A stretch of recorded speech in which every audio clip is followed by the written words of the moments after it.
कुछ दिन पहले की बात है, 8 मई 2023 को सुबह सूरतगढ़ एयरबेस से एक मिग-21 फाइटर एयरक्राफ्ट ट्रेनिंग के लिए उड़ान भरता है। सुबह के लगभग 9:45 हो रहे हैं और इंडियन एयरफोर्स का ये मिग-21 फाइटर एयरक्राफ्ट राजस्थान के हनुमानगढ़ जिले के गांव के ऊपर पहुंच चुका है। लेकिन ये क्या, अचानक से पायलट को कॉकपिट में कुछ टेक्निकल इशू सेंस हुआ है। इस मिग-21 फाइटर एयरक्राफ्ट में पक्का कोई गड़बड़ है। पायलट इसे हैंडल नहीं कर पा रहा है और ये तेजी से आउट ऑफ कंट्रोल होकर जमीन की ओर बढ़ रहा है। इंडियन एयरफोर्स के प्रोसीजर के हिसाब से पायलट ने सारे दांव पेच खेल लिए, लेकिन फिर भी अनसक्सेसफुल होने की वजह से पायलट अपनी जान बचाने के लिए तुरंत इजेक्ट कर गया। थैंक गॉड पायलट की जान बच गई। लेकिन wait, what about the aircraft? ये 5200 केजी का 40 फीट लंबा जेट फाइटर खाली जगह पर ना गिरा तो, और अनफॉर्चुनेटली 8 मई 2023 को जिसका डर था वही हुआ। हनुमानगढ़ के गांव में रतिराम के घर में उसकी वाइफ के अलावा 2 औरतें और मौजूद थीं, लीला देवी और बंतो कौर। ये मिग-21 उनके ऊपर जाकर गिरा, जिसमें से 2 की ऑन द स्पॉट डेथ हो गई और 1 की हॉस्पिटल ले जाने के बाद डेथ हो गई।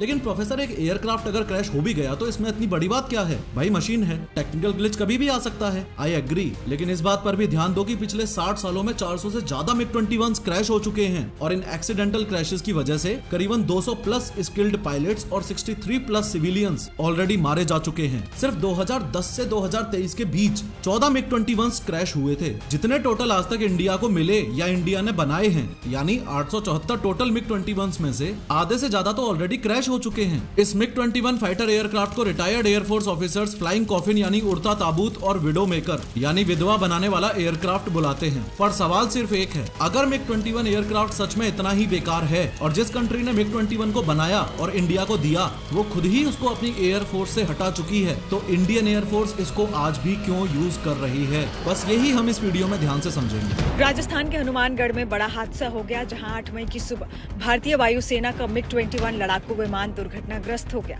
Probe has been ordered by the Indian Air Force after a MiG-21 fighter jet crashed. It led to the death, sadly, of 3 civilians. Rajasthan के हनुमानगढ़ की यह घटना है। खबर मिल रही है कि यहाँ पर एक मिग-21 क्रैश हुआ। देखो, 1963 में सोवियत यूनियन ने ये डील फाइनल की कि वो मिग-21 और उसकी टेक्नोलॉजी भारत को देगा। मार्च 1963 में मिग-21 का पहला बैच इंडिया में आया। तब से लेकर आज तक 874 मिग-21 इंडिया एक्वायर कर चुका है, जिसमें से 657 को बनाने में खुद हिंदुस्तान एरोनॉटिक्स लिमिटेड इन्वॉल्व है। इस बात में कोई दौराय नहीं है कि पिछले 60 सालों में मिग-21 ने काफी ऑपरेशंस में पार्टिसिपेट किया और सक्सेसफुल रहा। आप ये बात भी सुन के हैरान रह जाओगे कि फरवरी 2019 में बालाकोट एयर स्ट्राइक में ग्रुप कैप्टन अभिनंदन ने पाकिस्तान के 4th generation advanced multi role fighter aircraft F-16 को अपने जिस एयरक्राफ्ट से मार गिराया था वो मिग-21 ही था। उसके अलावा मिग-21 ने 1999 कारगिल वॉर में, 1965 इंडो पाकिस्तान वॉर में और 1971 बांग्लादेश वॉर में भी खूब कमाल किया। लेकिन दिक्कत ये है कि दुनिया की हर मशीन की एक शेल्फ लाइफ होती है। मिग-21 ऑलरेडी उसकी स्ट्रेस लिमिट को, रिकमेंडेड लाइफ और फ्लाइंग आवर्स को एक्सीड कर चुका है। एक्सपर्ट्स के अनुसार जो मिग-21 हमें 30 साल पहले रिटायर कर देना चाहिए था, उस मिग-21 में हम हार्डवेयर्स अपडेट कर करके आज तक रगड़ रहे हैं। और पूर्व एयर मार्शल BS धनोआ कहते हैं कि मिग-21 हम आज तक इसलिए रगड़ रहे हैं क्योंकि हमारे पास कोई और ऑप्शन ही नहीं है। Let me answer that question of why the MiG-21 are still flying.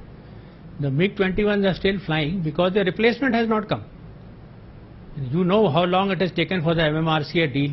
Replacement वाले फंडे को आप ऐसे समझो कि इंडियन एयरफोर्स की एक स्क्वाड्रन में एवरेज 18 एयरक्राफ्ट्स होते हैं और इंडियन एयरफोर्स के पास फिलहाल 31 स्क्वाड्रन्स हैं। लेकिन समस्या ये है कि सिक्योरिटी एक्सपर्ट्स मानते हैं कि भारत देश की एरियल सिक्योरिटी के लिए हमारी इंडियन एयरफोर्स के पास टोटल 42 स्क्वाड्रन्स होनी चाहिए। अगर बहुत सिंप्लीफाई करके आपको समझाऊं तो अगर भविष्य में पाकिस्तान और चाइना के अगेंस्ट एक साथ युद्ध हुआ तो भारत को टिके रहने के लिए 42 स्क्वाड्रन्स तो चाहिए ही चाहिए, यानी करीबन 750 एयरक्राफ्ट्स। अब दिक्कत यह है कि हमारे पास है टोटल सिर्फ 31 स्क्वाड्रन्स ही, यानी हम पहले से ही ऑलरेडी लॉस में हैं। अब एक तो देश के पास पहले से ही एयरक्राफ्ट्स की कमी है, ऊपर से सारे मिग-21 को भी अचानक से फेज आउट कर दो, इससे एरियल सिक्योरिटी का क्या होगा ये आप समझ गए। तो समाधान क्या है? समाधान ये है कि आगे फ्यूचर में और ज्यादा क्रैशेस रोकने के लिए इस काफी पुराने हो चुके मिग-21 को हटा के किसी न्यू और हाईटेक जेट फाइटर से रिप्लेस कर दिया जाए। अब अगर हम रिप्लेसमेंट के बारे में सोच सकते हैं तो क्या ऐसा मुमकिन है कि एक्स इंडियन एयरफोर्स चीफ्स ने और प्रायर डिफेंस मिनिस्टर्स ने मिग-21 को रिप्लेस करने का नहीं सोचा होगा?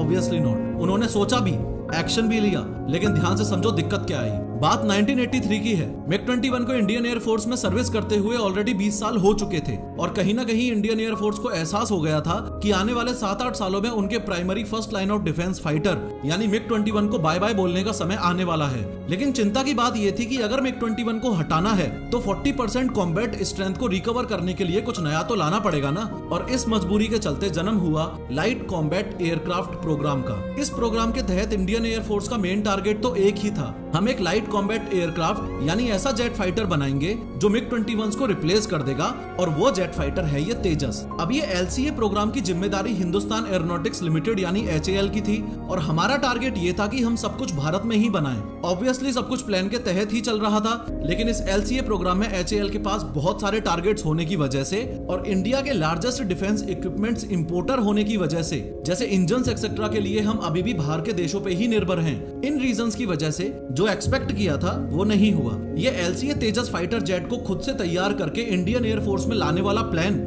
हद से ज्यादा डिले हो गया। यही कारण है कि इंडियन एयरफोर्स आज भी मिग 21 को यूज कर रही है।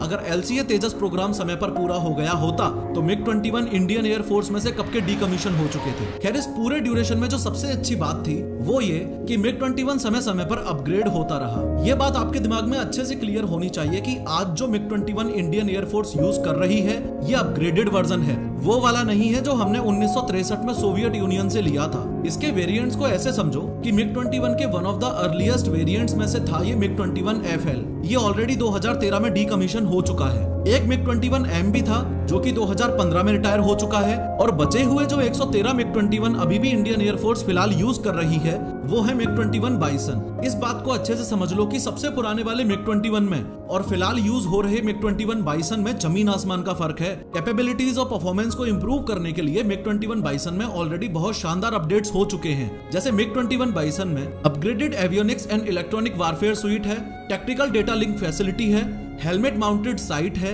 रेडार भी इतना अपग्रेड कर दिया गया है कि एक साथ 8 टारगेट्स को ट्रैक कर सकता है और 2 के साथ एंगेज भी कर सकता है। इस बात का भी ध्यान रखो कि बालाकोट स्ट्राइक में ग्रुप कैप्टन अभिनंदन सर ने जो यूज किया था वो भी मिग 21 बाइसन ही था और कुछ दिन पहले 8 मई 2023 को हनुमानगढ़ में जो मिग 21 क्रैश हुआ है वो भी अपग्रेडेड बाइसन वेरिएंट ही था। लेकिन बाइसन वेरिएंट्स भी 44 साल पहले 1979 के बने हुए हैं और कितना खींचोगे जनाब, इसलिए क्रैश के चांसेस तो इसके हमेशा ही काफी ज्यादा रहते हैं। मिग 21 के बहुत ज्यादा क्रैश रेट का एक बहुत बड़ा रीजन ये भी बताया जाता है कि इसमें faulty second hand spare parts use किए जाते हैं। असल में जिस देश ने मिग 21 को जन्म दिया था यानी रशिया, उसने तो ऑलरेडी 1985 में मिग 21 का प्रोडक्शन पूरी तरह से बंद ही कर दिया है। इसके चलते इंडिया को मिग 21 के स्पेयर पार्ट्स इजराइल और यूक्रेन से खरीदने पड़ते हैं जो कि रशिया की नजर में फॉल्टी साबित होते हैं। इसके अलावा retired air chief marshal PV नायक ने तो इंटरव्यू में ये भी कहा था कि मैंने 2000 घंटे से ज्यादा मिग 21 उड़ाए हैं। दिक्कत मिग 21 की नहीं है बल्कि मिग 21 के क्रैशेस इतने ज्यादा इसलिए सामने आते हैं क्योंकि इंडियन एयरफोर्स की एयरक्राफ्ट फ्लीट में सबसे ज्यादा ही मिग 21 है। इन शॉर्ट जो सबसे ज्यादा यूज में लिया जाएगा